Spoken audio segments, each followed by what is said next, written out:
also speak about medevac. Peter Dutton is the last person who can speak to the Australian Labor Party's position on the medevac legislation. Let me be clear. Labor supports the medevac legislation.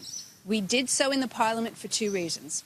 One, because we believe that sick people should be able to get the health care that they need. Sick people on Manus and Nauru should be able to get the health care that they need. And two, that the legislation provides for the minister to have the discretion and the power to determine who comes into the country. The government ran around last year saying that it was just going to be on the say-so of two doctors over Skype. That was completely wrong.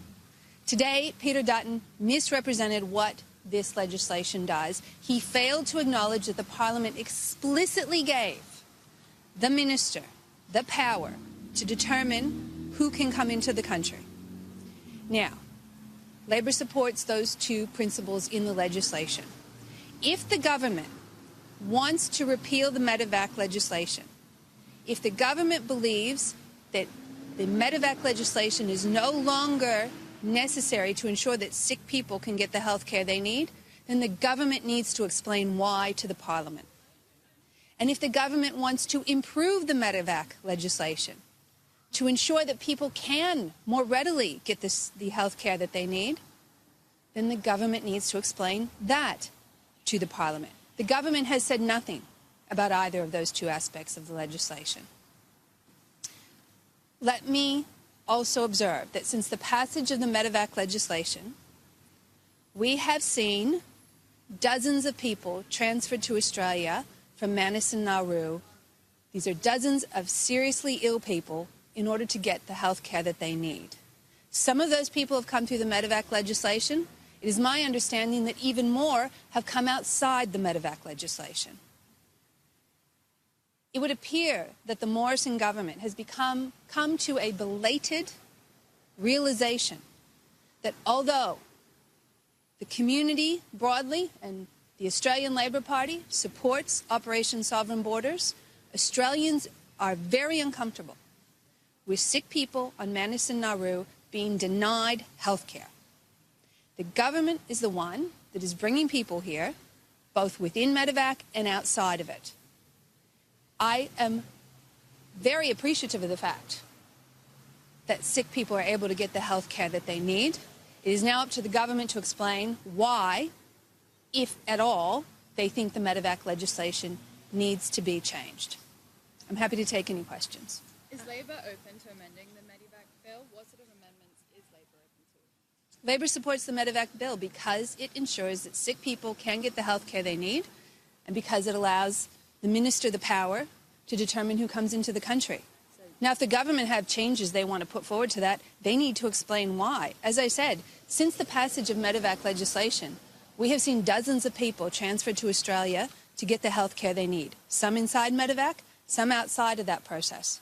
The government has come to a belated realization that Australians are extremely uncomfortable with sick people on Manus and Nauru being denied health care. Are there any changes Labor would support? It's up to the government to explain if changes are necessary. I have no information that would suggest changes are necessary. What I do know is that dozens of people have come to Australia to get health care, some within medevac, some outside that process. And Labor supported this legislation because, like many people in the Australian community, right across the Australian community, we believe in two principles. One is important, fundamentally important, that we secure our borders, and that's why Labor supports Operation Sovereign Borders. Boat turnbacks were safe to do so, regional resettlement and offshore processing. But we do not need to be cruel. We do not need to deny people the health care that they need. And what Australians were witnessing was the spectre of their government going to court to deny people being able to access medical treatment. That's why the Parliament voted in the medevac bill. That's why, since the passage of that bill, the Australian government, the Morrison government, has brought dozens of people to Australia, some within medevac, some outside of it, and ensured that they have been able to get the health care they need. The legislation was supposed to make it easier for people to receive medical attention in Australia, but it's only been used by 30 people in 6 months. Would you consider that a success? Well, as I said, since the passage of the bill, we have seen more people coming to Australia outside the medevac process. And what I see that doing, what I've seen the medevac process doing, is actually showing the Australian government that the Australian people do not want people denied medical care. These are seriously ill people in many cases, and they've been unable to get health care. Some of them had to go to court to fight the Australian government in order to get the health care they need. What we have seen, and I welcome this, is a shift from the government, a move both within medevac and outside of it to ensure that people get the health care they need. What I would not want to see is the government move away from that process. Now, if the government have concerns about medevac, it's up to them to explain them. What I'm pleased about is that since the passage of medevac, we have seen dozens of people come to Australia to get the health care that they need. Given Peter Dutton's warnings about the medevac laws allowing murderers and rapists into the country, do you think it's incumbent on him to answer on whether that's eventuated? Well, Peter Dutton this morning, in a very messy interview, and a train wreck of an interview, was unable to explain why he ran around the country saying that murderers and rapists were going to be allowed in when he knew very well and knows very well today that the minister retains the power to deny someone entry into the country under the medevac legislation. The government has yet to explain why they spent $185 million reopening Christmas Island, and not one person has had to be transferred there as a result of this medevac legislation. It's up to Peter Dutton to explain, in fact, to the Australian people, which he did not do today, the circumstances around the two Rwandans who were brought into the country, and what other obligations Australia has accepted as part of the US deal. And can I also acknowledge today, Peter Dutton said that he did not expect that Australia would be able to fulfill the 1,250 places under the US deal. That is, Peter Dutton made clear today his belief that the 1,250 places that the Americans have offered under the US deal for people to leave Manus and Nauru and be resettled in the United States, he did not believe we would be able to fill all 1,250 spaces. Now, it's up to Peter Dutton to explain why he thinks that's the case. The cohort of people that this deal applies to includes the people on Manus and Nauru. It includes people who are here in Australia for medical treatment, who are due at some point to be transferred back to Manus and Nauru. It's up to Peter Dutton to explain why is it that we won't likely see all 1,250 spaces filled. And if that is the case, what is he going to do about it? Peter Dutton said today on television that he wanted all the people off Manus and Nauru. But then in the next breath he said he didn't think that all 1,250 spaces for the US deal would be realized. So what's his plan? What is his plan? What is Labor's position on the Foreign Fighters Bill? The Joint Committee on Intelligence and Security has recommended amendments, including judicial oversight, and has called for evidence from the Solicitor General that it is constitutional. Will that satisfy Labor?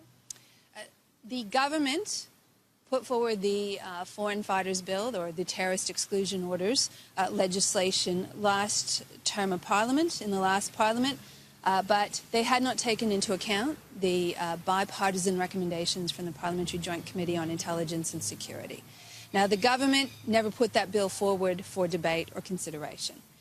It's the government's responsibility, it's their legislation, if they want to put it forward again. They have not provided a briefing to the opposition. They have not flagged if they're going to include any of the amendments recommended by the bipartisan Joint Committee on Intelligence and Security. And we understand that they are considering those now.